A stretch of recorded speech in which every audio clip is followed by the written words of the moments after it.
The steam from the pressing machine had become my only companion.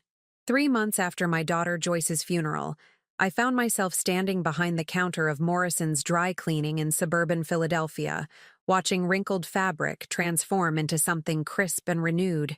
If only grief worked the same way. Don't forget to subscribe to the channel and comment where you're watching from. I took the job 2 weeks after the funeral. Everyone said I needed time to heal, to process, to rest. But rest meant thinking, and thinking meant drowning. The monotony of tagging garments, sorting colors, and operating the industrial machines gave my hands purpose when my heart had none. My son Michael thought I was losing my mind. My daughter-in-law Ingrid made it clear she found my decision embarrassing. "Mom, you don't need to work," Michael had said, his voice tight with what I recognized as shame rather than concern. What will people think? But I wasn't doing it for money or approval. I was doing it to survive the mornings. The older gentleman started coming in about 6 weeks after I began. Every Tuesday and Friday, like clockwork, he'd arrive with garments in pristine condition that barely needed cleaning. Expensive suits, mostly. Wool blends that whispered old money and careful living. He was perhaps 70, with silver hair combed back from a lined face that suggested he'd spent decades squinting at things most people preferred not to see. He never said much beyond pleasantries. "Good morning, ma'am. Beautiful day, isn't it?" Even when it rained, he'd find something kind to say about the weather. I appreciated the predictability of him, the gentleness. His name, according to the tag system, was Lawrence Brennan. On this particular Tuesday in late October, the bell above the door chimed at precisely 10:15. Mr. Brennan entered carrying a single garment bag, but something in his demeanor had changed. The easy smile was absent. His eyes, a penetrating blue-gray, fixed on me with an intensity that made my hands pause on the register. "Mrs. Hollister," he said quietly, using my name for the first time. "Is there somewhere we can speak privately?" The back room smelled of chemicals and detergent. Mr. Brennan closed the door carefully behind us, checked that we were alone, then turned to face me with an expression I couldn't quite read. Pity mixed with determination, perhaps. Or anger barely contained. "I need to tell you something that's going to be very difficult to hear," he began. "But I believe you're strong enough to handle it, and you deserve to know the truth." My heart began hammering against my ribs. "What truth?" "Your daughter Joyce didn't die the way they claimed she did." The room tilted slightly. I gripped the edge of the sorting table. "What are you talking about? She had a heart attack." The medical examiner was too quick to sign off on natural causes for a previously healthy 34-year-old woman. Mr. Brennan's voice was steady, professional. "I'm a retired detective, Mrs. Hollister. 28 years with the Philadelphia Police Department. 15 of those in homicide. I've seen a lot of cases, and I've developed instincts about when something doesn't add up. Why would you—" I couldn't finish the question. Why would a stranger care about my daughter's death? Because I knew Joyce, he said gently. Not well, but we'd met several times at the Riverside Community Center. She volunteered there on weekends, teaching art to underprivileged kids. My granddaughter was in her class. Joyce was vibrant, healthy, full of life. When I heard she died suddenly of a heart condition nobody knew she had, I started asking questions. My throat tightened. Joyce had never mentioned teaching art classes, though it sounded exactly like something she would do. There was so much about her life I hadn't known, so many hours unaccounted for in our weekly phone calls. What kind of questions? I managed to whisper. Mr. Brennan pulled a small notebook from his jacket pocket. I started with her apartment building, spoke to neighbors, the super delivery people. 3 different witnesses saw someone entering Joyce's apartment the night she died. A man, mid-30s, well-dressed. He arrived around 8:45 and left approximately 90 minutes later. The timeline matters, Mrs. Hollister, because Joyce's 911 call came at 10:32, and she was dead when paramedics arrived 12 minutes after that. The numbers swirled in my head. Who was he? That's what I'm still working on. But here's what troubles me most. He flipped through his notebook. The official report states Joyce was found in her bedroom, apparently having collapsed while getting ready for bed. But one of the EMTs I spoke to, off the record, said there were 2 wine glasses on her coffee table. Both had been used. Both had been wiped clean. Wiped clean? The words felt foreign in my mouth. Someone cleaned up after themselves, Mrs. Hollister. Someone who didn't want their presence in that apartment to be traceable. I thought of Joyce's funeral. The closed casket because I couldn't bear to see her that way. The rushed service because Michael insisted we needed closure. And Ingrid complained about the cost of keeping the arrangements open-ended. The cremation had been scheduled for the day after tomorrow. "Don't let them cremate her," Mr. Brennan said urgently, reading my thoughts. "Once that happens, any chance of finding out what really occurred dies with her remains. You need to request an independent autopsy, a thorough one by someone who isn't influenced by the initial findings." My hands were shaking. My son already signed the papers. He has power of attorney for the estate matters. He said it's what Joyce would have wanted. Did she specify that in writing? I tried to remember. Everything from those first terrible days existed in a fog. I don't know. I don't think so. Then you have the right as her mother to contest it. But you need to act fast. Tomorrow at the latest. The door to the back room opened suddenly. My manager, Ted, poked his head in. "Everything okay back here, Aretha? You've got customers up front." "Fine," I said, my voice surprisingly steady. "Just discussing a stain removal issue. I'll be right there." Ted withdrew, and Mr. Brennan moved closer, lowering his voice. "I know this is overwhelming. I know you want to trust that the authorities did their job properly. But I've seen too many cases where inconvenient questions get swept aside because it's easier than admitting mistakes were made." "Why are you doing this?" I asked. "Really?" His expression softened. "Because Joyce reminded my granddaughter that kindness still exists in this world. Because I saw what her death did to that little girl. How she cried for weeks over losing her favorite teacher. And because I've spent my entire career seeking justice for people who can't seek it for themselves. Joyce deserves that much." He reached into his jacket and pulled out a business card. "This has my cell number. Call me tonight after you've had time to think. Next week I'll have more information for you. I've been pulling together evidence, phone records, security footage from nearby buildings, financial transactions. There's a pattern emerging, Mrs. Hollister, and it points to someone who knew Joyce well, someone who had access to her apartment and her trust." "Who?" The question came out as barely a breath. "I have a theory, but I need to be certain before I share it. What I can tell you is this.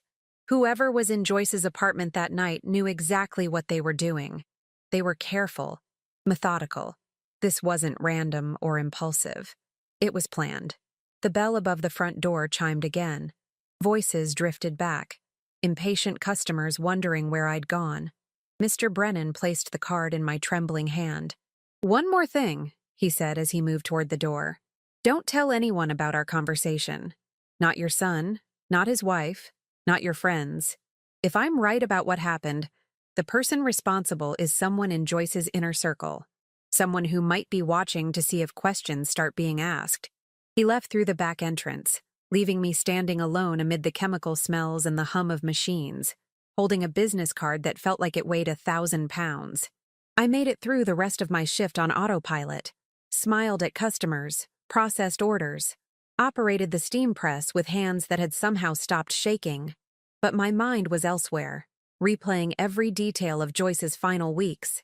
The phone calls that had seemed slightly off. Her voice when she mentioned having complicated things to work through. The way she'd canceled our last planned lunch together, claiming she was too busy with work. Work. Joyce had been a pharmaceutical sales representative, a job that required travel and client meetings. She'd been successful, made good money, lived in a nice apartment in the city. But had she been happy? Had she been safe? When my shift ended at 6, I drove home to the small house in Chestnut Hill that my late husband Robert and I had purchased 40 years ago. The place felt cavernous now, every room echoing with absence. Joyce's absence. Robert's absence. The absence of certainty about anything. I made tea I didn't drink and sat at the kitchen table, staring at Mr. Brennan's card. His cell number was handwritten on the back in neat, precise script. I thought about Michael's reaction if I told him I was considering an independent autopsy. He'd be furious. Ingrid would call me hysterical, suggest I needed medication or therapy or both. Maybe they were right. Maybe grief had unhinged me, made me vulnerable to conspiracy theories and false hope. But then I thought about those wine glasses. Wiped clean. 2 glasses, which meant Joyce hadn't been alone. Which meant someone had lied, or at the very least withheld information. The cremation was scheduled for Thursday morning, less than 36 hours from now. I picked up my phone and dialed the number before I could talk myself out of it. Mr. Brennan answered on the second ring. "Mrs. Hollister, I'm glad you called. Tell me what I need to do," I said. "Tell me how to stop the cremation and get the truth about what happened to my daughter." There was a pause. Then his voice came back steady and sure. "First, you'll need to contact the funeral home and formally object to the cremation as Joyce's next of kin. They'll require written notice. I can help you draft that tonight if you'd like to meet. Second, you'll need to file for an independent autopsy with the medical examiner's office. I have contacts who can expedite that process, but it won't be cheap. I don't care about the cost." "Good, because there's one more thing you should know before we proceed." His tone shifted, became grave. I accessed Joyce's phone records through an old contact at the department. In the 3 weeks before her death, she exchanged over 200 text messages with someone whose number is registered to a prepaid phone. Untraceable. The pattern suggests she was either being threatened or was involved in something she wanted to keep hidden. My chest tightened. What kind of something? That's what we need to find out. But Mrs. Hollister, I want you to understand what you're getting into. If your daughter's death wasn't natural, if someone deliberately harmed her, then pursuing this investigation puts you at risk too. Whoever did this has already gotten away with it. They won't appreciate you reopening the case. I thought of Joyce's smile, the way she used to call me every Sunday morning without fail. The granddaughter I would never have. The future that had been stolen. "When can we meet?" I asked. "There's a diner on Germantown Avenue, Rosie's place. Do you know it?" "Yes. I'll be there at 8 tonight, back booth. And Mrs. Hollister? Come alone. Don't tell anyone where you're going or why."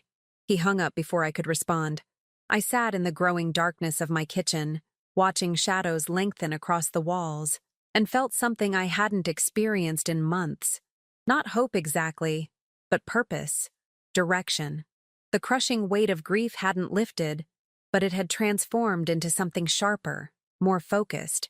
Someone had taken my daughter from me.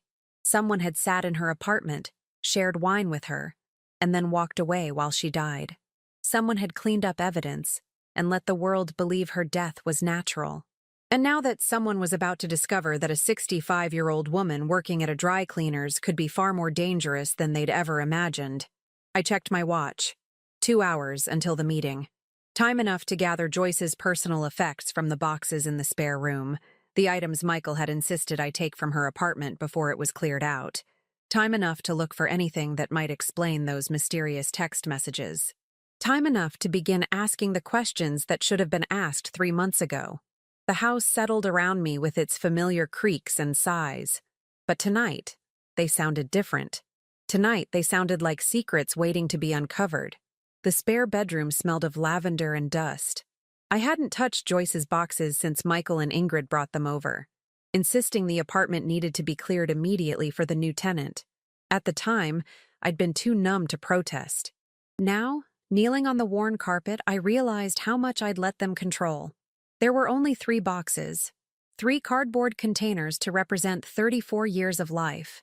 The thought made my hands shake as I opened the first one. Clothes, mostly.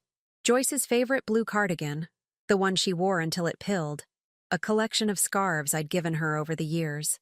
Nothing that explained mysterious text messages or late-night visitors. I moved to the second box, finding framed photos, a jewelry box with modest pieces, and her laptop. The laptop. My pulse quickened. Michael had mentioned it was password protected, that he'd tried to access it for important documents, but couldn't. At the time, I'd accepted this. Now, I wondered what he'd really been looking for. I set it aside and opened the third box. More personal items. Her day planner, a stack of mail, her wallet. I flipped through the planner first, noting her neat handwriting marking appointments and reminders. Most entries were mundane. Client meeting 2 p.m., dentist 10 a.m., call mom. But then, 3 weeks before her death, the entries changed. They became cryptic. Meet Jay, 7 p.m., usual place. 2 days later, can't keep doing this. A week after that, talk to M about everything. M, Michael? I checked my watch. 7:15. I needed to leave for the diner in 20 minutes, but first I had to know what was in that mail stack. I sorted through quickly. Credit card offers, utility bills, a letter from her bank. The bank letter made me pause. It was a statement for an account I didn't recognize, sent to Joyce's apartment but marked, "Final notice, account closed." The balance before closure, $47,000. Withdrawn in a single transaction 5 days before her death, $47,000. Gone.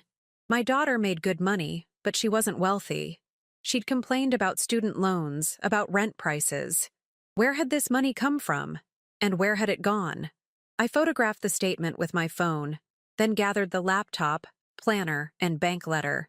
Everything else went back in the boxes. I was heading downstairs when my phone rang.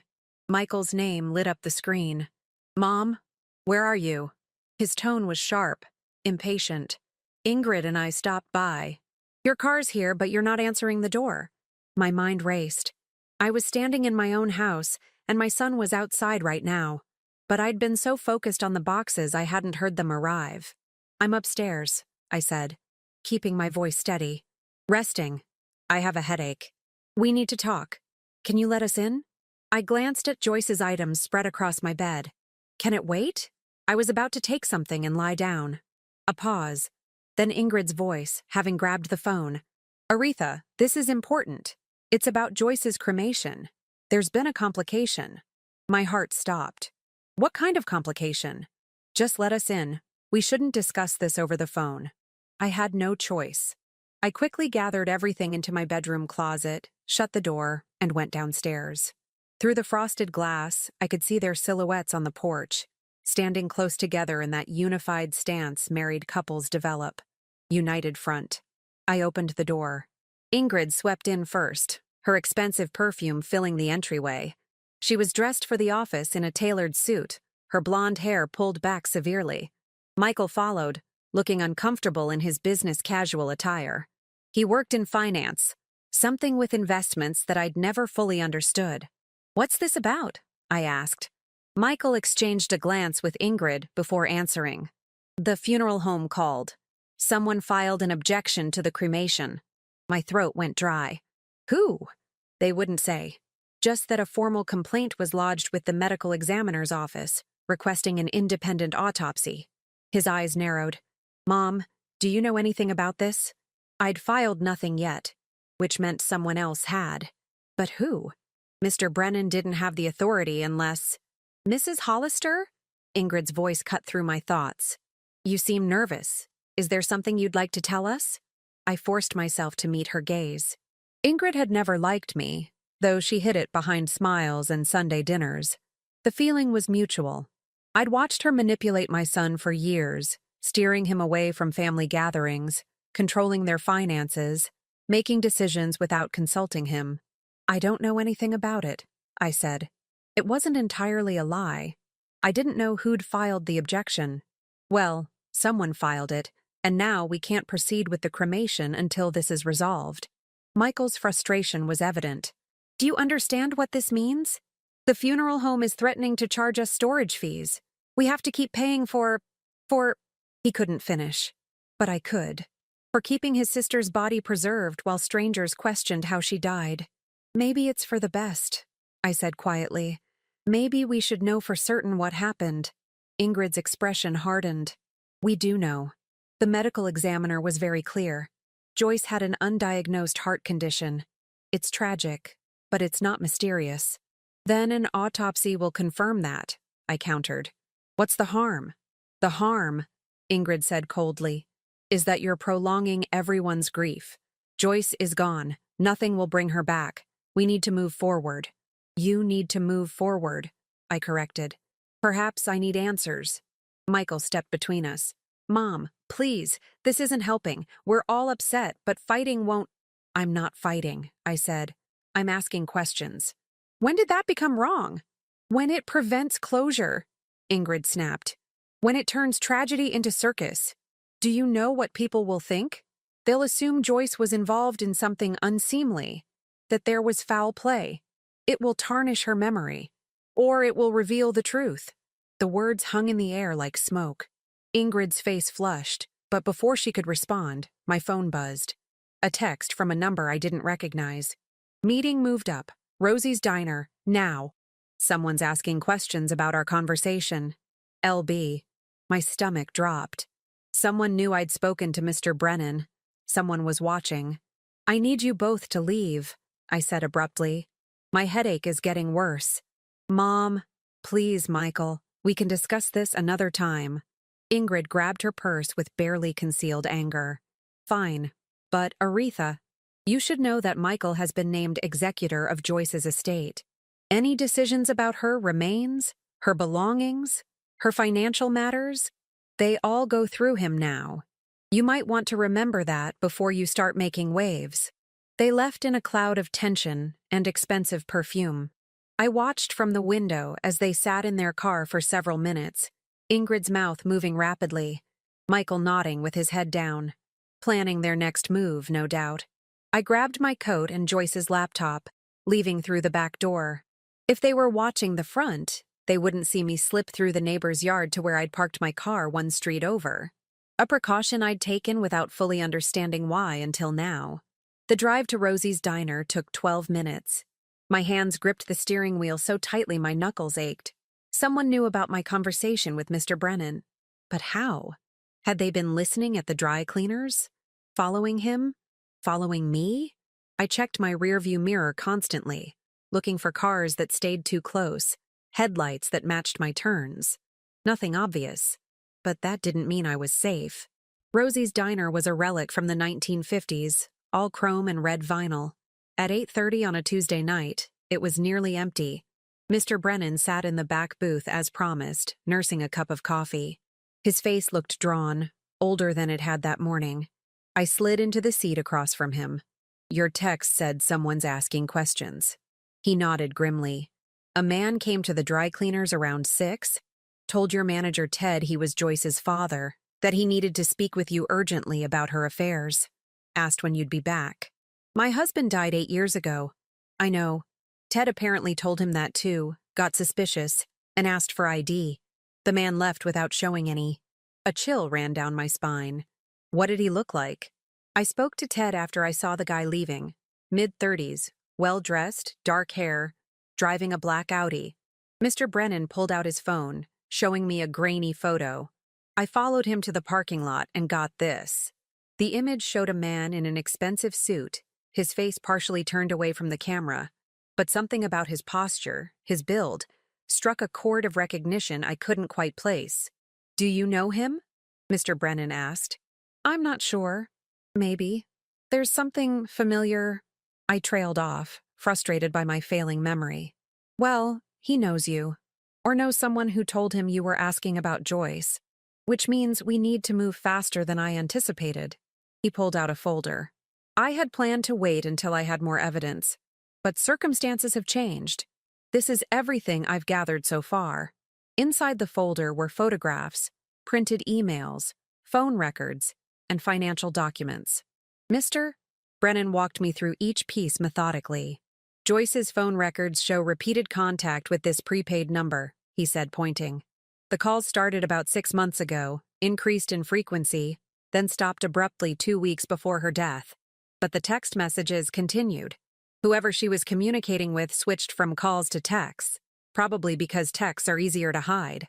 Can you trace the prepaid number? I tried. It was purchased with cash at a convenience store in Center City.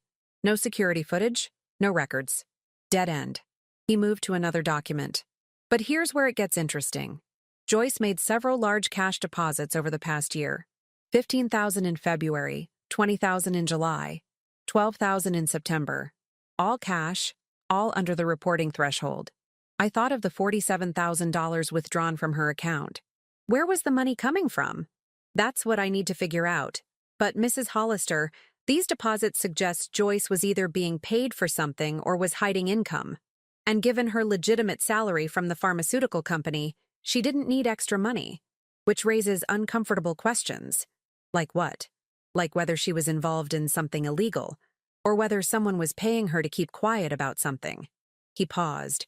Or whether she was being blackmailed. The word hit me like a physical blow. Blackmailed? Joyce would never. People do things out of character when they're scared, he said gently. I'm not judging her. I'm trying to understand what led to her death. I pulled out my phone and showed him the photograph of the bank statement I'd found. $47,000 withdrawn 5 days before she died. Does that fit with your findings? His eyes widened. Where did you find this? In her personal effects. My son boxed up her apartment, but I don't think he looked through everything carefully. Or he did look and missed this deliberately. Mr. Brennan's expression was grave. Mrs. Hollister, I need to ask you something. How well do you know your daughter-in-law? The question caught me off guard. Ingrid? Why? Because I've been looking into everyone in Joyce's immediate circle. Friends, colleagues, family. Ingrid's name came up in an interesting context. He pulled out another document. She works for Meek Financial Group, correct? Yes, as a senior accounts manager. Did you know that Joyce's pharmaceutical company does significant business with Meek? They manage the company's pension fund, handle corporate investments. Ingrid would have had access to confidential information about Joyce's employer. My mind reeled. What are you suggesting? I'm not suggesting anything yet. I'm following the money, and the money keeps leading back to people Joyce knew. People she trusted. He leaned forward. The objection to the cremation? I didn't file it, but I know who did. A lawyer named Richard Kowalski. He specializes in estate litigation and suspicious death cases. Someone hired him this afternoon, shortly after you and I spoke at the dry cleaners. Who hired him? He won't say, attorney-client privilege. But someone wants that autopsy to happen, and they're willing to pay for it. He paused. The question is whether they're on your side or their own. A waitress appeared, asking if we wanted anything. We both ordered coffee we didn't need, buying time. When she left, I pulled out Joyce's day planner and showed Mr. Brennan the cryptic entries. M could be Michael, I said. She wrote, talk to M about everything, a week before she died. Or it could be someone else. Did Joyce have other close contacts whose names start with M? I tried to remember. Joyce's social circle had grown distant from me over the years. She'd mentioned friends, colleagues, but rarely by name. I'd been so wrapped up in my own life, my own routine, that I'd stopped asking questions. I don't know, I admitted. I don't know enough about my own daughter's life. Mr. Brennan reached across the table and squeezed my hand briefly. Don't blame yourself. People keep secrets for complicated reasons. The fact that you're asking questions now, that you're fighting for the truth, that's what matters. My phone buzzed again. Another text, this time from Michael. Mom, we need to talk about Joyce's laptop. Ingrid says you took it from the boxes. That's estate property.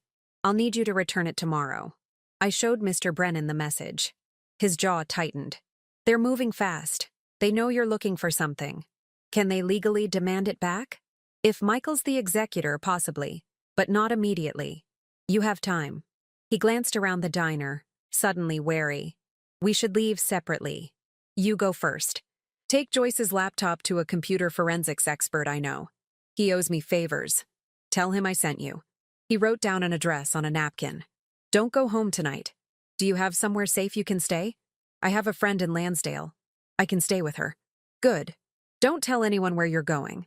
And Mrs. Hollister? His eyes met mine with fierce intensity. Be very careful who you trust.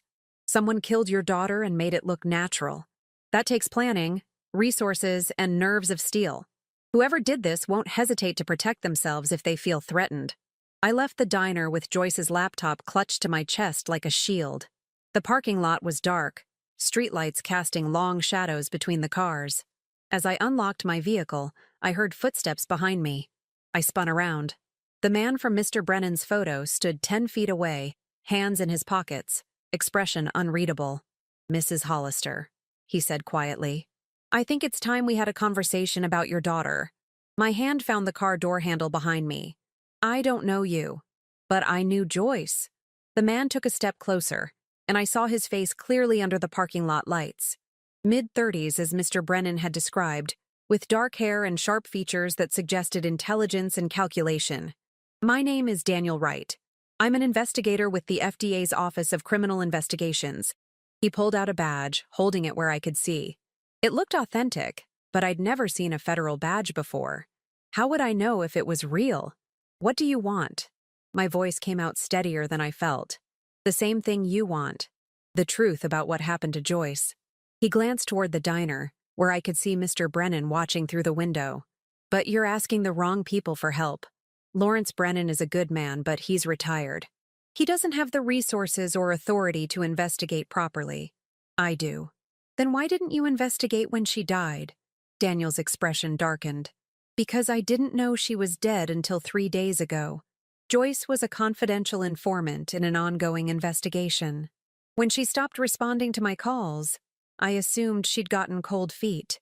Informants do that sometimes. They panic and disappear.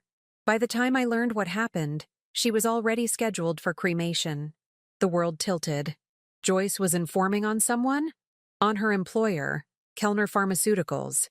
He pulled out his phone, showing me a photo of Joyce sitting across from him in what looked like a coffee shop. She looked nervous but determined. She came to me 6 months ago with evidence that Kellner was falsifying drug trial data. Lives were at risk. She wanted to do the right thing. 6 months. The same time the mysterious phone calls started. The prepaid phone, I whispered. That was you. For her protection and mine.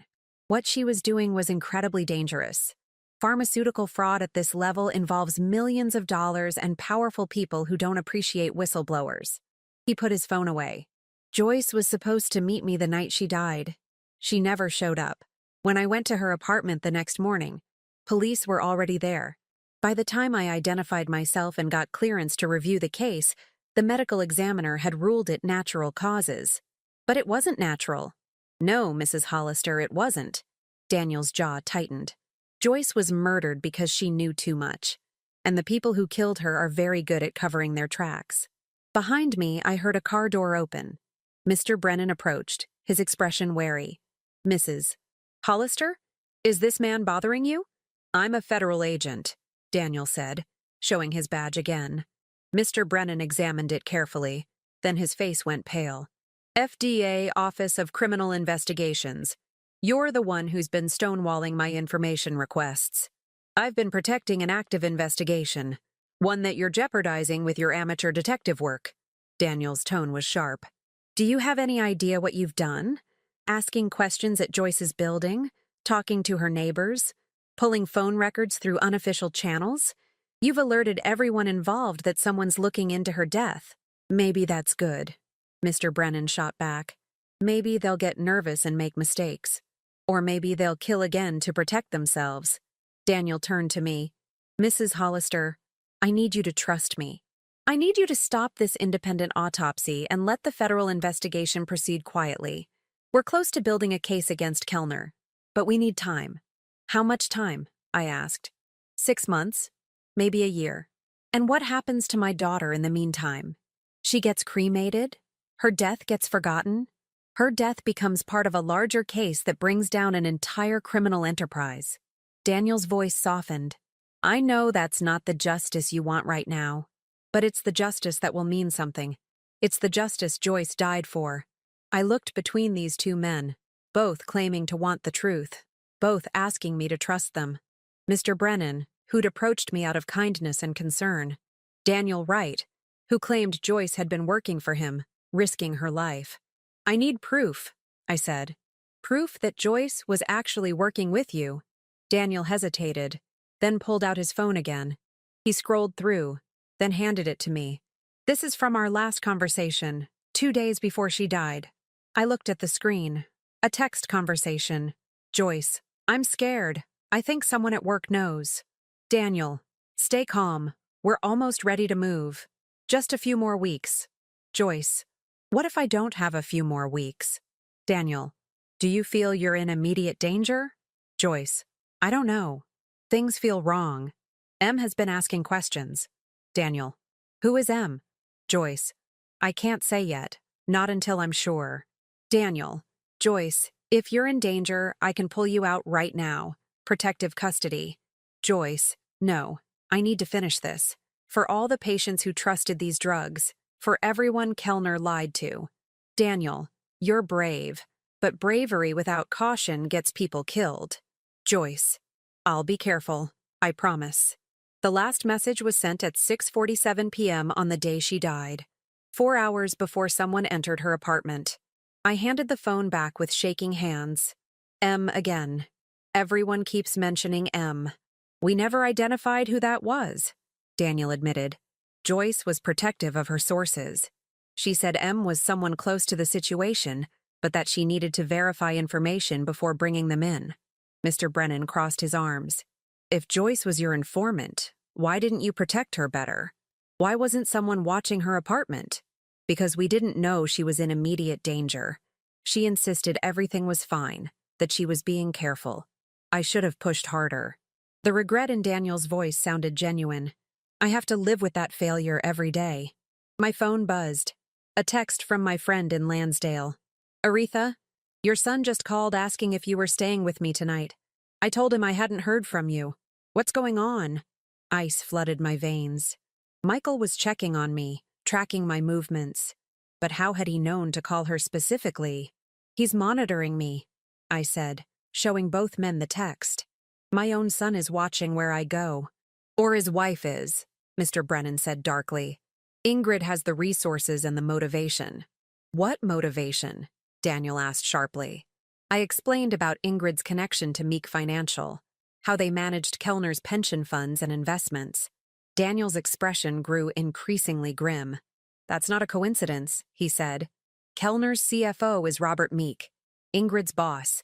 If Kellner goes down for fraud, Meek Financial will be investigated too. They'd lose their biggest client and possibly face charges for helping launder money. The pieces were connecting in ways I didn't want to acknowledge. Are you saying Ingrid could be involved in Joyce's death? I'm saying she had motive to keep Joyce quiet. And she has access to resources, including professional contacts who could make a death look natural. Mr. Brennan grabbed my arm gently. Mrs. Hollister, you can't go home. If Ingrid suspects you're investigating, you're not safe. I'm not running from my own family. But even as I said it, I felt the fear crawling up my spine. My daughter-in-law, the woman who'd been coming to Sunday dinners for 5 years, who called me Aretha with that particular tone of condescension. Could she have orchestrated murder? Then at least let me arrange protection, Daniel said. I can have agents. No. The word came out firmly. If you bring in federal agents, everyone will know something's happening. You said yourself that the investigation needs to stay quiet. Your safety is more important than... My daughter's justice is more important than my safety. I surprised myself with the steel in my voice. Daniel, if what you're saying is true, if Joyce died trying to expose corruption, then I'm not going to dishonor that by hiding. But I need something from you. What? Access to Joyce's file. Everything she gave you. All the evidence she collected. I need to see what she died for. Daniel exchanged a glance with Mr. Brennan, then nodded slowly. Meet me tomorrow. There's a coffee shop on Market Street, the Daily Grind. 2 p.m. Come alone and make sure you're not followed. I'll be there. He left without another word, disappearing into the darkness beyond the parking lot lights. Mr. Brennan stayed, his face creased with worry. This is bigger than we thought, he said quietly. Federal investigations, pharmaceutical fraud, money laundering. Mrs. Hollister, are you sure you want to keep going? We could step back. Let the FBI handle it. Could we? I met his eyes. Could you walk away knowing Joyce died alone, scared, betrayed by people she trusted? Could you sleep at night knowing her killers might never face justice because federal cases take years and often fail? He was quiet for a long moment. No, I suppose I couldn't. Then we keep going. Together. I drove home despite the warnings, despite the fear. If Michael and Ingrid were watching, let them see I wasn't intimidated. Let them see I was done being the convenient, grieving mother who asked no questions. The house was dark when I arrived. I parked in the driveway and sat for a moment, gathering courage. Then I saw it. A light in my kitchen window. A light I hadn't left on. Someone was inside. I grabbed my phone, fingers hovering over 911. But what would I say? Someone's in my house. Possibly my son or his wife.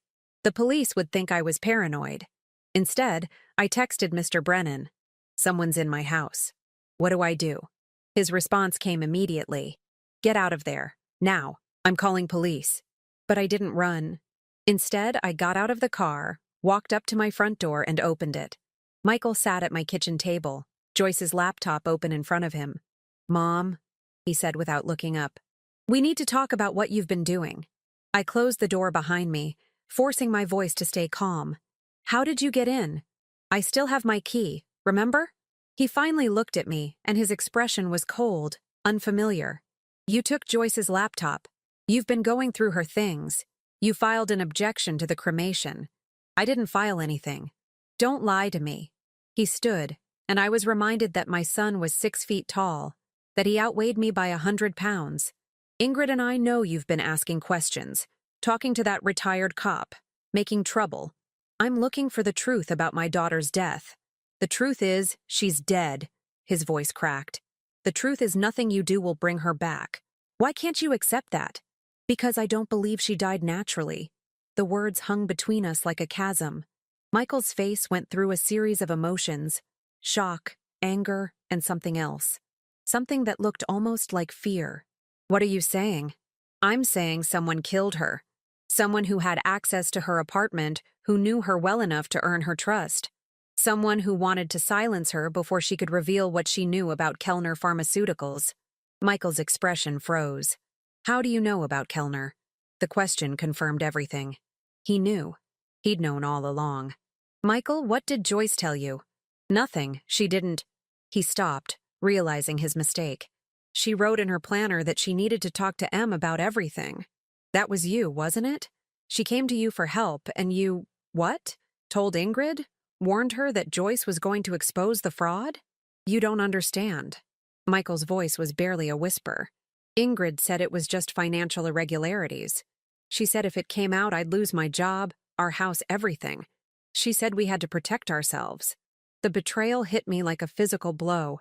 Joyce came to you, her own brother, and you chose your wife over her. I chose my family. His anguish was real, devastating. I have 2 kids, Mom. 2 children who need stability, who need their father to provide for them. Ingrid said if I stayed quiet, if I convinced Joyce to drop it, everything would be fine. But Joyce didn't drop it. Michael's silence was confirmation. What did Ingrid do, Michael?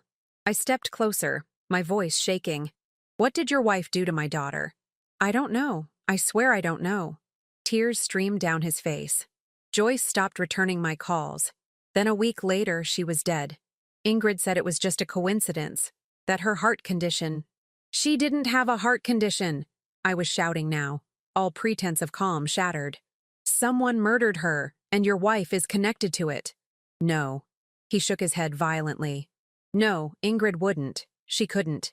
But his voice lacked conviction. He was trying to convince himself more than me. My phone rang. Mr. Brennan.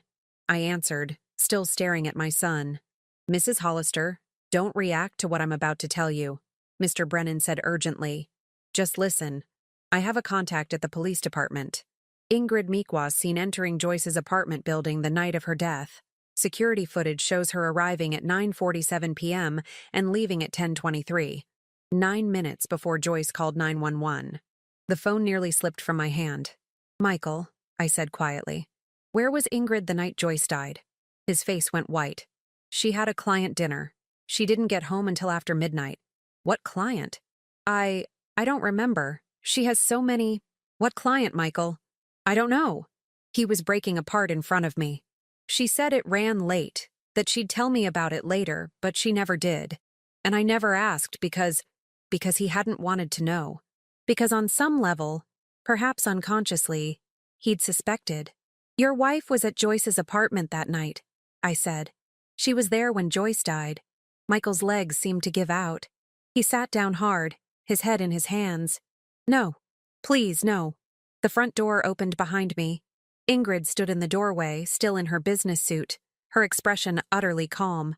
I thought I might find you here, she said, looking at Michael. You really should have let me handle this, darling. You're too emotional about family matters. She pulled the door closed behind her and smiled at me. It was the coldest smile I'd ever seen. Aretha, I think it's time we had an honest conversation about your daughter and about what's going to happen next. Ingrid moved into my kitchen with the ease of someone who felt entirely in control. She set her briefcase on the counter, removed her coat, and draped it carefully over a chair. Every movement was precise, unhurried. She wasn't afraid of being caught or confronted. She was confident. That frightened me more than anger would have. "Michael, darling, would you make us some tea?" she asked, as if this were a normal family visit. "I think we could all use something calming." "Ingrid," Michael's voice broke. "Mom says you were at Joyce's apartment that night." "Of course I was." She pulled out a chair and sat down, crossing her legs elegantly. "Joyce called me. She was having a panic attack about the whole Kellner situation. She wanted advice on how to handle it. The lie was delivered so smoothly, so believably, that for a moment I almost questioned what I knew. "You're lying," I said. "Joyce was meeting with the FDA. She was building a case against your client." Ingrid's smile didn't waver. "Is that what that charming retired detective told you? Or was it the federal agent in the parking lot?" "Yes, Aretha. I know about your little meetings. I know about everything you've been doing." My blood ran cold. "You've been following me. I've been protecting my family. There's a difference." She glanced at Michael, who stood frozen by the stove. When Michael told me his mother was making inquiries about Joyce's death, I knew I needed to understand what was happening. "So yes, I hired someone to keep track of your movements, for your own safety, of course." "Of course," I echoed, the words bitter in my mouth. "Joyce was troubled, Aretha. Surely you knew that. She was paranoid, seeing conspiracies everywhere. The stress of her job had become overwhelming."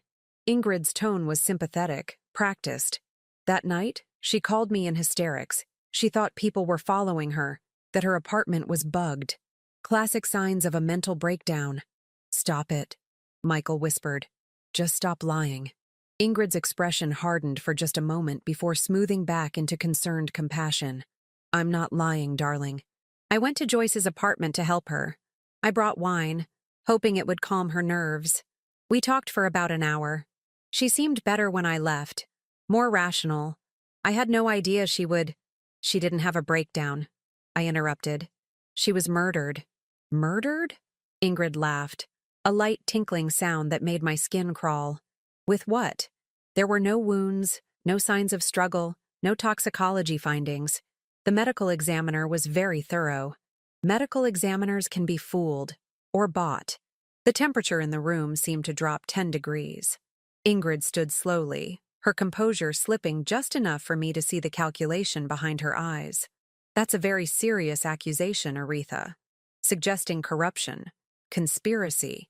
People who make such claims without evidence often find themselves facing legal consequences.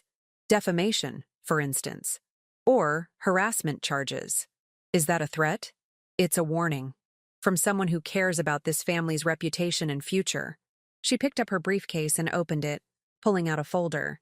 "I came here tonight to give you this. Consider it an olive branch." She slid the folder across the table. Inside were legal documents. I scanned them quickly, my horror growing with each page. "A competency hearing?" I looked up at her in disbelief. "You're trying to have me declared mentally incompetent?" "Not trying, Aretha. Preparing. Just in case your grief-induced conspiracy theories escalate to the point where you become a danger to yourself or others." Ingrid's voice was syrupy sweet. "Michael and I have been documenting concerning behaviors. The sudden decision to work at a dry cleaner's. Your obsessive focus on Joyce's death. Your refusal to accept medical facts. Your paranoid accusations against family members." Michael was staring at his wife like he'd never seen her before. "Ingrid, what is this? We never discussed—" "We discussed protecting our family, Michael. Our children. Your mother is clearly suffering from some form of dementia or delusional disorder. She needs help, not encouragement to pursue fantasies about murder and corruption." "I'm not delusional," I said, fighting to keep my voice steady. "And you know it. This is about control. If you can have me declared incompetent, you can shut down the autopsy request, stop the investigation, make all of this go away. Or," Ingrid said calmly, It's about getting you the psychiatric care you desperately need before you destroy what's left of this family. My phone buzzed. A text from Mr. Brennan. Police on their way. Stall. Help was coming. But I needed to keep Ingrid talking. Needed to understand exactly what I was dealing with. How much did they pay you? I asked. Kellner or Meek Financial? How much was my daughter's life worth? You're not listening. Ingrid's patience was wearing thin. Joyce died of natural causes. I was there as her friend, trying to help her through a crisis, nothing more. Then why did you wipe down the wine glasses? The question hung in the air. Ingrid's face went very still. Who told you about the wine glasses? Her voice had lost its warmth entirely. Does it matter? You cleaned them before you left. Why would you do that if you had nothing to hide? I was being respectful of Joyce's privacy. She'd been drinking heavily, and I didn't want investigators to think poorly of her. Or you didn't want your fingerprints found at a death scene. Ingrid's hand moved to her briefcase. For one terrible moment, I thought she might pull out a weapon. Instead, she withdrew another document. This is a restraining order, she said quietly. Filed this afternoon. It prohibits you from contacting Michael, me, or our children until after a psychological evaluation.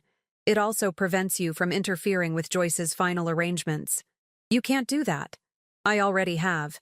A judge signed it 2 hours ago based on Michael's testimony about your erratic behavior and threatening statements. I looked at my son. Michael, you signed this? He wouldn't meet my eyes. Ingrid said it was temporary, just until you got help. I didn't know about the competency hearing, I swear. You weak, spineless? I bit off the words. Anger wouldn't help. I needed to think clearly. Ingrid checked her watch. I'll give you 10 minutes to pack a bag. You can't stay in this house tonight. The restraining order requires you to maintain a distance of at least 500 feet from Michael at all times. This is my house. And Michael is here. So legally, you need to leave. I've arranged a room for you at the Fairview Hotel. You'll stay there while we sort out the psychiatric evaluation. The trap was perfect. If I refused to leave, I'd be violating a court order, which would support her competency claims. If I complied, I'd be separated from my home, my resources, my base of operation. What did you give her? I asked suddenly. That night, in her apartment. What was in the wine? Ingrid's smile returned, colder than before. I have no idea what you're talking about. Joyce was healthy. The only way to make her death look natural would be something that mimics heart failure. Something that metabolizes quickly, leaves minimal traces. I was thinking out loud, remembering fragments from mystery novels, TV shows. Potassium chloride? Or something more sophisticated? You've been watching too many crime dramas, Aretha. Or you've been reading too many pharmaceutical journals. You'd have access through Meek Financial. Access to research, to experimental compounds, to things that aren't even on standard toxicology screens. Ingrid's composure finally cracked. Enough. Michael, get your mother's suitcase. She needs to leave now. But Michael didn't move. He was staring at Ingrid with dawning horror. The night Joyce died, you came home late. You said you'd had wine at your client dinner. You showered immediately, changed clothes. You put everything in the dry cleaning bag, even your shoes. I always do that after client dinners. No, Michael said slowly. You don't. You usually just hang up your suit. But that night you scrubbed yourself in the shower for almost 30 minutes. I heard the water running. I thought you were just stressed from work, but nothing. Ingrid's voice had steel in it now. You're letting your mother's delusions infect you. You wouldn't let me near the dry cleaning bag. You took it yourself the next morning. First thing. You never do that. I always drop off the dry cleaning. Ingrid grabbed her coat. I'm not going to stand here and defend myself against baseless accusations. Aretha, you have 10 minutes. After that, I'm calling the police to enforce the restraining order. Call them, I said. I'd love to explain to the police why you're so eager to have me removed from my own home. Fine. She pulled out her phone. Wait. Michael stepped between us. Ingrid, just wait. Mom's right. We should hear what the police have to say. About the security footage. About you being at Joyce's apartment. Ingrid's eyes went flat and cold. Michael, move. No. His voice shook, but he held his ground. I've been letting you make all the decisions. Tell me what to think, what to do. But this is my sister we're talking about. My sister who died 3 months ago.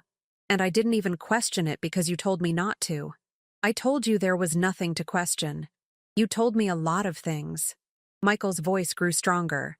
You told me Joyce was paranoid, that she was making wild accusations, that if I listened to her, I'd lose my job, my reputation.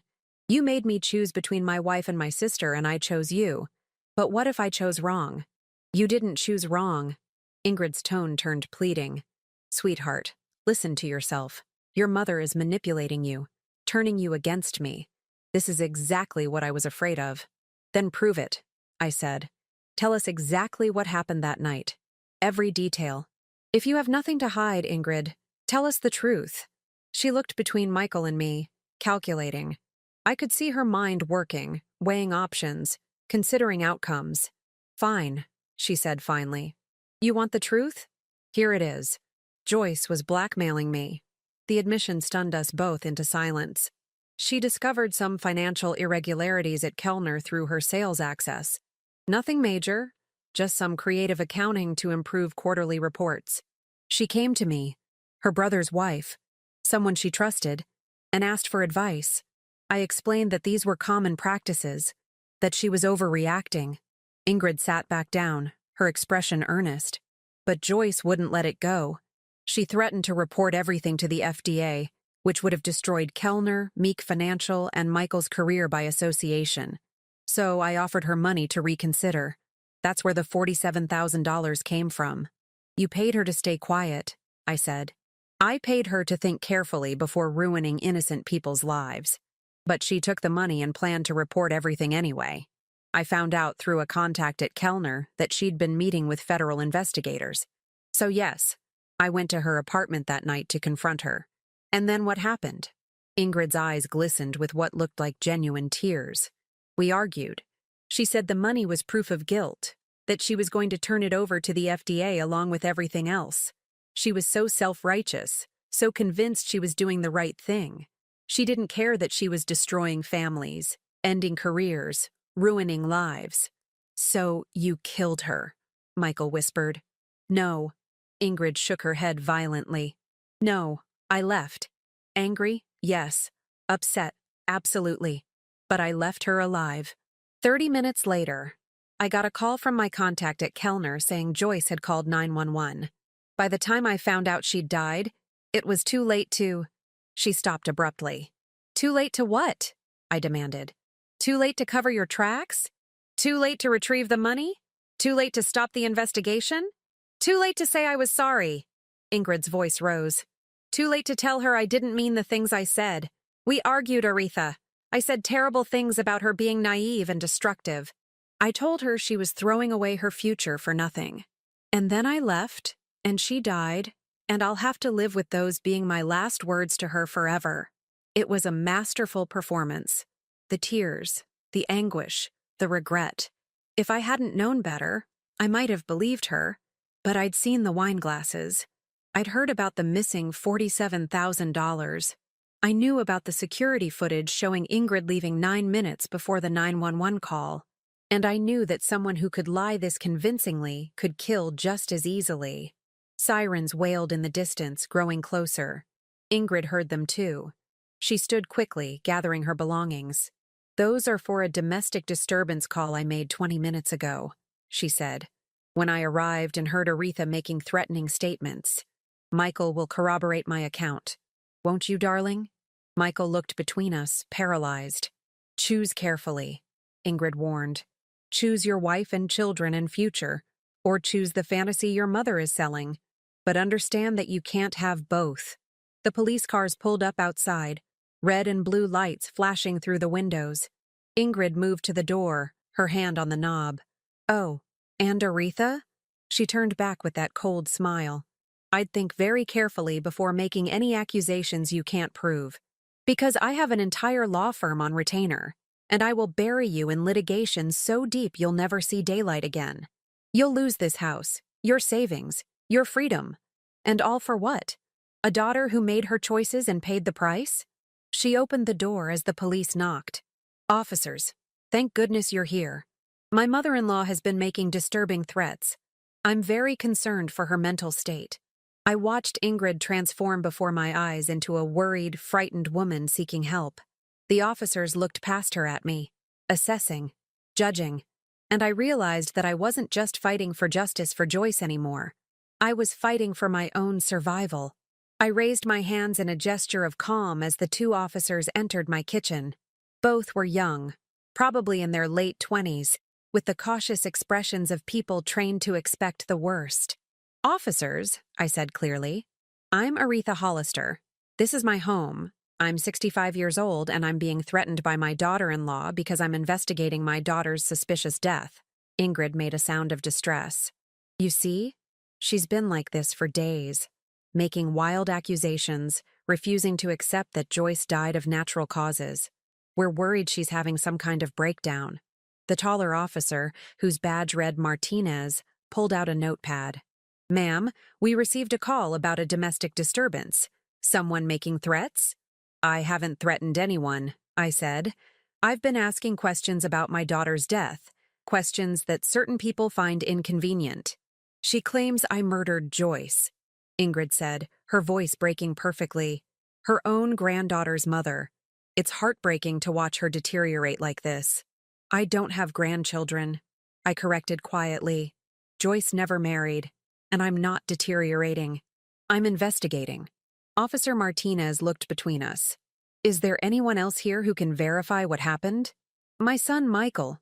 I gestured to where he stood, still frozen by the stove. "Though I'm not sure whose side he'll take." Michael's face was ashen. He opened his mouth, closed it, then finally spoke. "I don't know what happened. My wife says one thing, my mother says another. I don't know anymore." The second officer, younger with the name Foster on his badge, walked through the kitchen, glancing around. "Any weapons in the house? Anything we should be aware of?" "No weapons," I said. "Just documents. Evidence that my daughter-in-law was at my daughter's apartment the night she died. Evidence that she had motive to silence Joyce." "Documents can be fabricated," Ingrid interjected smoothly, "especially by someone who's convinced herself of a conspiracy that doesn't exist." Officer Martinez turned to her.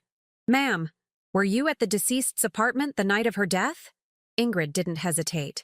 "Yes. Joyce called me in distress. I went to help her. I've already explained this to the family." "And you left before she died?" "Of course I did. She was alive and calmer when I left. What happened afterward was a tragic medical event." I could see Martinez considering this, weighing the composed, professional woman against the older widow making accusations. I knew how this looked. I'd known from the moment the police arrived that Ingrid had chosen this confrontation carefully. But so had I. "Officer Martinez," I said calmly, "I'd like to show you something. May I get my phone?" He nodded cautiously. I pulled out my phone and opened the recording app. "This conversation has been recorded since the moment my daughter-in-law arrived. This state is a one-party consent state. I don't need her permission to record in my own home." Ingrid's face went pale. I played back her voice. "Joyce was blackmailing me. I offered her money to reconsider. I went to her apartment that night to confront her." "That's taken out of context," Ingrid snapped, her composure finally cracking. "I was explaining the situation, not confessing to murder."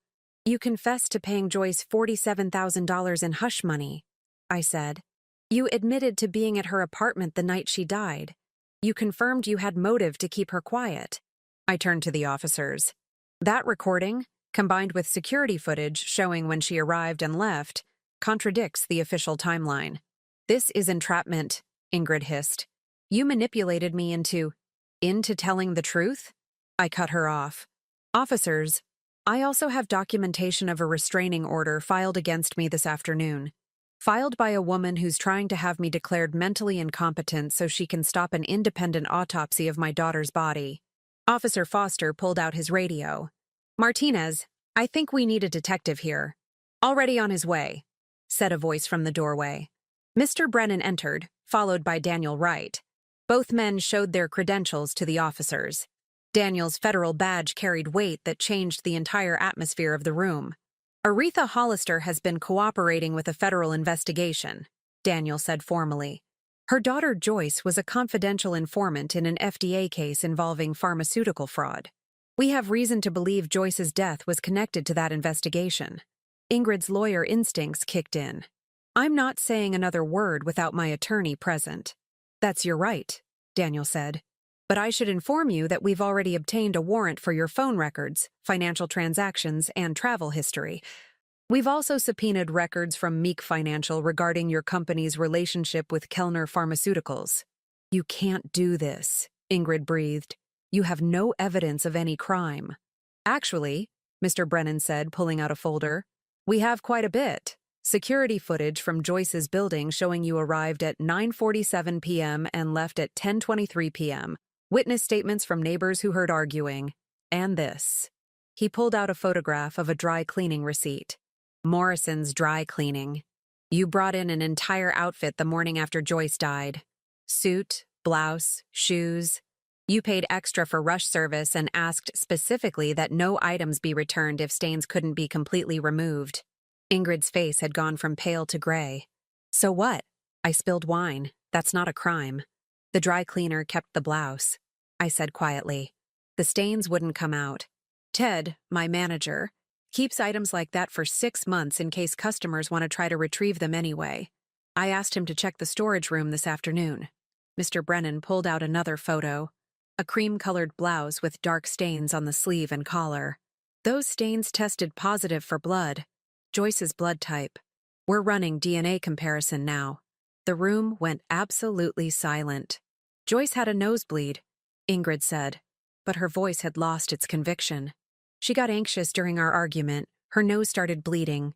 I tried to help her, got some blood on my sleeve, that's all. The medical examiner's report mentions no nosebleed, Daniel said. No nasal trauma at all. So either the report is incomplete or you're lying. Michael made a sound like a wounded animal. Ingrid, please, just tell them the truth. I am telling the truth. But she was backing toward the door now, her carefully constructed facade crumbling. You're all conspiring against me. Aretha's manipulated all of you with her crazy theories. The blouse also had trace amounts of a chemical compound, Mr. Brennan continued relentlessly. Something the crime lab couldn't immediately identify. But when we sent it to the FDA's forensic department, they recognized it. A cardiac stimulant used in experimental drug trials. Highly concentrated, it can cause heart failure that mimics natural death. Daniel stepped forward. Kellner Pharmaceuticals was running trials on that exact compound 6 months ago. The trial was terminated due to safety concerns, but samples remained in their research facility. A facility that your company, Meek Financial, had access to for audit purposes. Ingrid's back hit the door. This is circumstantial. You can't prove I took anything from Kellner. Actually, we can. Daniel pulled out his phone, showing security footage. This is from Kellner's research facility, dated 3 weeks before Joyce's death. That's you, Ingrid Meek, entering the restricted lab area at 7:35 p.m. You were there for 12 minutes. When you left, you carried nothing visible. But the inventory records showed 2 vials of the experimental cardiac stimulant went missing that same evening. I was doing an audit. You signed in as an IT contractor, Daniel interrupted, using a false name and credentials. We verified that with Kellner's security department this afternoon. Ingrid's eyes darted around the room like a trapped animal. You can't use any of this. It's an illegal search, obtained without proper warrants. We had warrants for everything, Daniel said. Signed by a federal judge this morning. This investigation has been ongoing for 3 months, Ingrid. We just needed enough evidence to move forward. I watched my daughter-in-law's face cycle through emotions. Fear, rage, calculation, desperation. Finally, she looked at Michael. Sweetheart, you have to believe me. I did this for us. For our family. Joyce was going to destroy everything we'd built. Our home, our future, our children's security. I couldn't let that happen. Michael stared at her like she was a stranger. You killed my sister. I saved our family. Ingrid's voice rose, becoming shrill. Joyce was selfish, reckless. She was willing to ruin hundreds of lives for some abstract idea of justice. Someone had to stop her. So you murdered her, I said, my voice breaking. You went to her apartment, shared wine with her, put that chemical in her glass, and watched her die. I didn't watch. The words burst from Ingrid like a confession she couldn't hold back anymore. I left before. I couldn't stay. I gave her the wine and made an excuse to leave. I told myself maybe it wouldn't work. Maybe she'd be fine. But I knew. I knew what would happen within 30 minutes. The room felt like all the oxygen had been sucked out. Even the police officers stood frozen, processing what they'd just heard. Ingrid seemed to realize what she'd admitted. Her face crumpled. I didn't want to. You have to understand. I tried everything else first. I offered her money, threatened her job, begged her to reconsider, but she wouldn't listen. She was going to destroy everything. So you destroyed her instead, Michael said. His voice was hollow, empty of everything except grief. Daniel moved forward, pulling out handcuffs. Ingrid Meek, you're under arrest for the murder of Joyce Hollister. You have the right to remain silent. Ingrid lunged toward the door, but Officer Martinez caught her arm. She struggled briefly, then went limp, sobbing. As they handcuffed her, she looked at me one last time. You should have let her be cremated. You should have let this go. We could have all moved on. Moved on? I stepped closer, looking her in the eyes. My daughter is dead. Murdered by someone she trusted, someone she called family. There is no moving on from that. There's only justice. They led Ingrid out to the police car. The red and blue lights painted the walls of my kitchen in alternating colors. Neighbors had gathered on the sidewalk, watching the spectacle. Michael sank into a chair, his head in his hands. I helped her. When Joyce came to me, told me she was scared, asked for my advice, I told Ingrid everything. I gave her the ammunition to— You didn't know, I said, though the words felt inadequate. You thought you were protecting your family. I chose wrong. He looked up at me with tears streaming down his face. I chose the wrong person, and Joyce died because of it.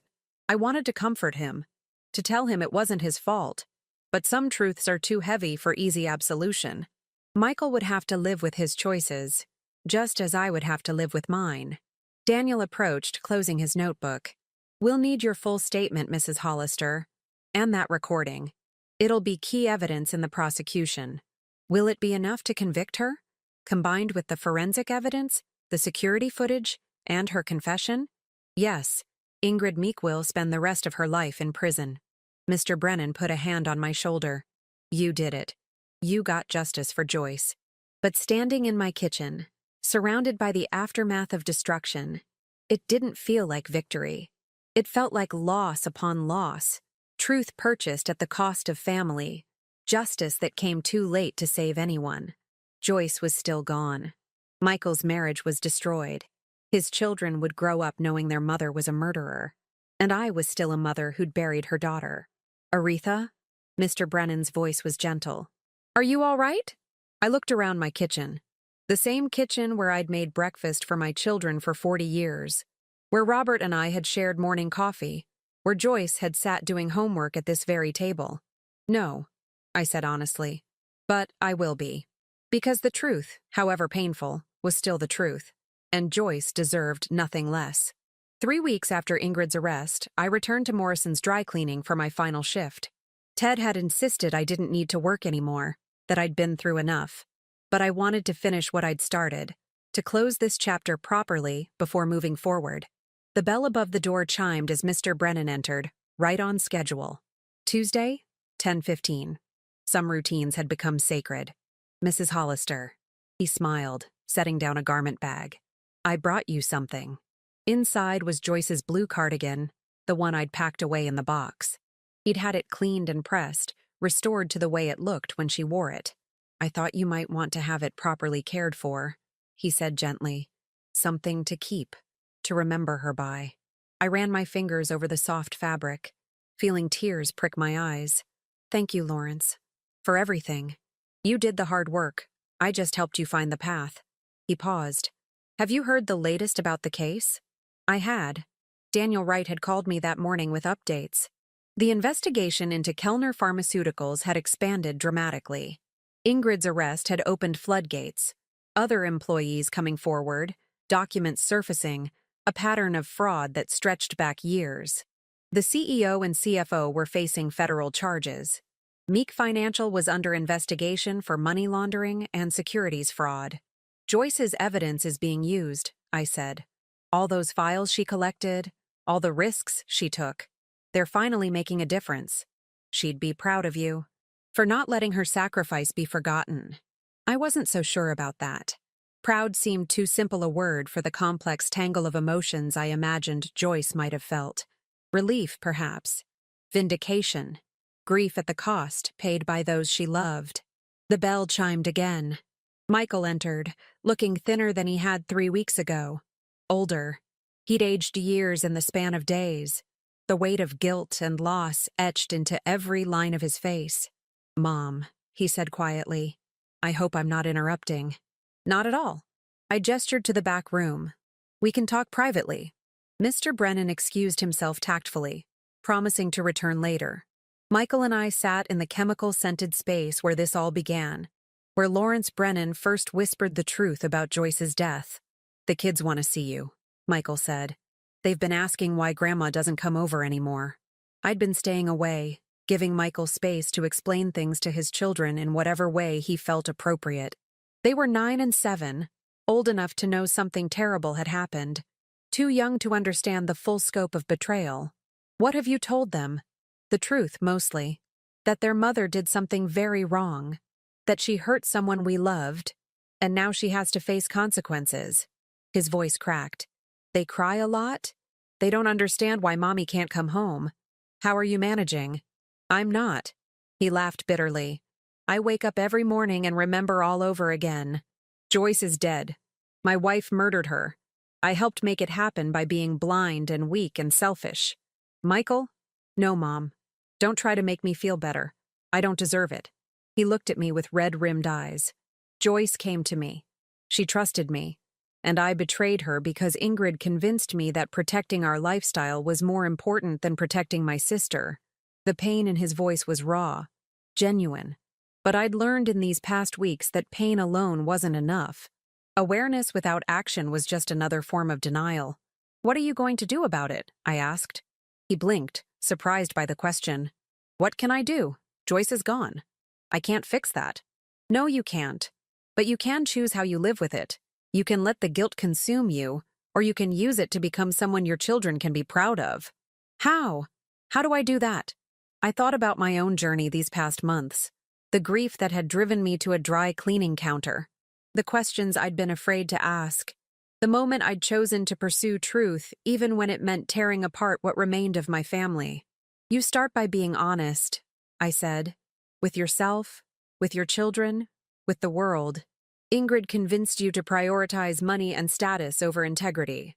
Don't make that mistake again." "I've already started." He pulled out some papers from his jacket. "I contacted the FDA. Told them everything I knew about Ingrid's dealings with Kellner, even the things that might implicate me. I also resigned from my position at the investment firm. The connections there were all through Ingrid, and I don't want any part of that world anymore." I felt a glimmer of hope. "What will you do instead?" "I don't know yet. Something honest. Something I can explain to my kids without feeling ashamed." He managed a weak smile. "Maybe I'll go back to school, finish that teaching degree I abandoned when Ingrid said teachers don't make enough money. Joyce would have liked that. Joyce would have called me an idiot for taking this long to figure it out." His smile faded. "I miss her, Mom. I miss my sister. And I hate that I wasted so much of the time we had left." "I know." I reached across and squeezed his hand. "I miss her too." We sat in silence for a moment, sharing grief that would never fully heal but might, eventually, transform into something bearable. "The kids really do want to see you," Michael said finally. "Would you come to dinner? Nothing fancy. Just us, trying to figure out how to be a family again." "I'd like that." He left with a promise to call later with details. I returned to the front counter where Ted was processing a complicated stain removal. He looked up when I approached. "Everything okay?" he asked. "Getting there." I pulled off my Morrison's dry cleaning apron for the last time. "Ted, thank you for giving me this job, for not asking too many questions, for keeping that blouse in storage. I had a feeling it was important." He folded the apron carefully. "You know, Aretha, you're welcome to stay. You're good at this work, and the customers like you." I appreciate that, but it's time for me to go home. Home. I'd been avoiding it. The house that held too many memories, too many ghosts. But avoiding pain didn't make it disappear. It just postponed the inevitable reckoning. That evening, I sat in my kitchen with Joyce's laptop finally open in front of me. Michael had returned it after the police finished with the forensic analysis. I'd been afraid to look at it, afraid of what I might find or not find. The password had been my birthday, a simple gesture that made my heart ache. Inside were folders of documents, the evidence Joyce had collected for the FDA, spreadsheets showing falsified clinical trial data, emails discussing how to hide adverse reactions, photographs of altered lab reports. My daughter had been meticulous, thorough, brave, but there was also a personal folder labeled simply Mom. I opened it with trembling hands. Inside was a letter, dated 2 days before her death. Dear Mom, if you're reading this, something has gone wrong. I've set this letter to auto-send to your email if I don't log in for more than 2 weeks, but I'm hoping you'll never see it. I need you to know that I'm doing something important, something dangerous, but necessary. There are people at my company who have been lying about drug safety. People have died because of falsified data. More will die if this continues. I've been working with the FDA to expose the fraud. But I'm scared, Mom. I'm scared because I think someone knows what I'm doing. I think they're watching me. I've tried to be careful, but powerful people don't appreciate whistleblowers. I told Michael about this, hoping he could help me. But he's been distant lately, and I think Ingrid is influencing him. I love my brother, but I don't trust his judgment anymore. If something happens to me, please don't let them say it was natural causes. Please ask questions. Please fight for the truth, even if it's painful. You taught me that integrity matters more than comfort. That doing what's right is worth the cost. I'm trying to live by those values, Mom. I hope that makes you proud. I love you. I'm sorry for any pain this causes you. But I couldn't stay silent. Your daughter, Joyce. I read the letter 3 times, tears streaming down my face. Joyce had known. She'd known she was in danger and had still chosen to move forward. She'd trusted me to finish what she started, to fight when she couldn't. And I had. Despite my age, my grief, my fears, I had fought. The doorbell rang. I wiped my eyes and found Daniel Wright on my doorstep, carrying a folder. Mrs. Hollister, I hope I'm not intruding. Not at all. Please come in. He settled at the kitchen table, the same table where Ingrid had threatened me, where Michael had broken down, where so much had unraveled and been rebuilt. I wanted to give you an update personally, Daniel said. The grand jury returned indictments this afternoon. Ingrid is being charged with first-degree murder, theft of controlled substances, and conspiracy to obstruct justice.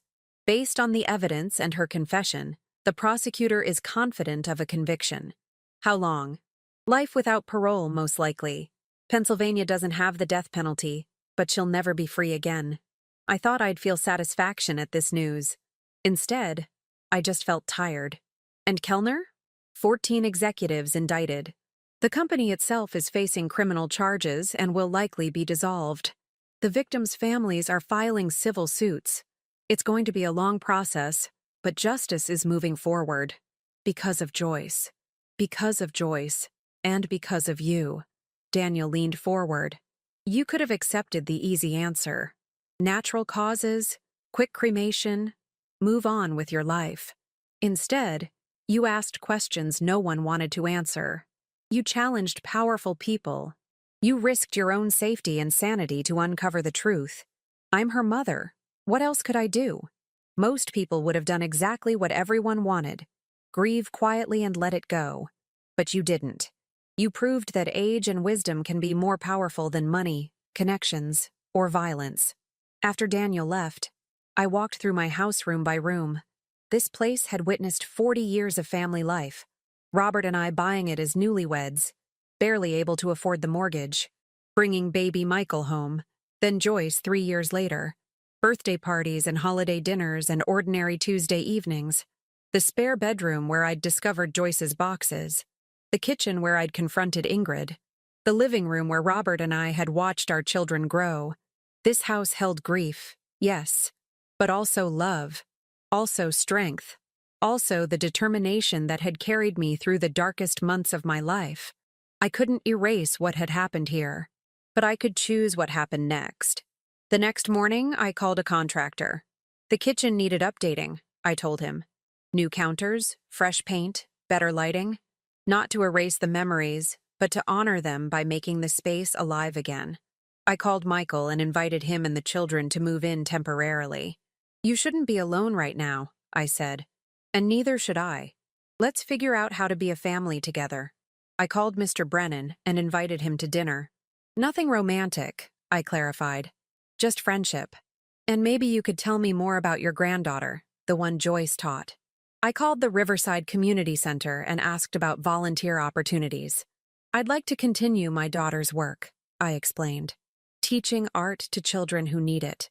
Slowly, deliberately, I began building a life that honored Joyce's memory not through grief alone, but through action, through choosing integrity over comfort, through asking hard questions and refusing easy answers.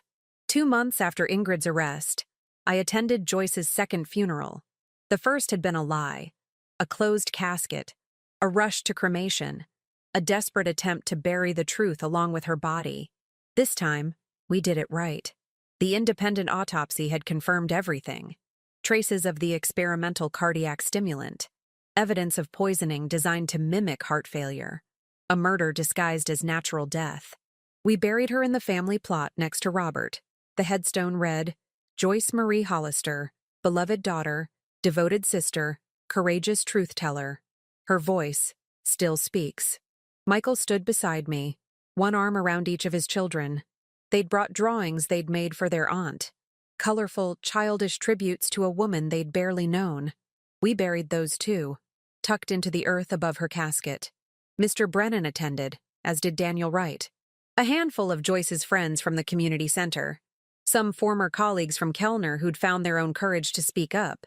The pastor spoke about integrity and sacrifice, about the cost of doing what's right and the legacy that outlives us all. When it was my turn to speak, I kept it simple. My daughter died because she refused to be silent in the face of injustice.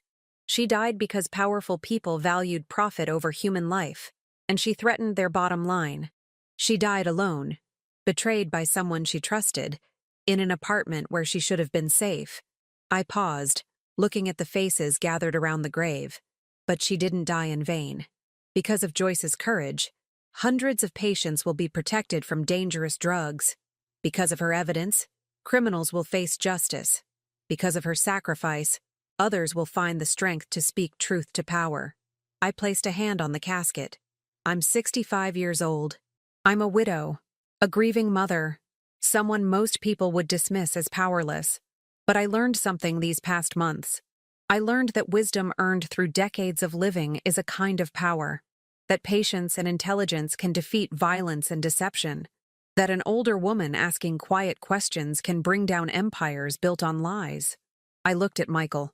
I learned that family is tested not by comfort, but by crisis.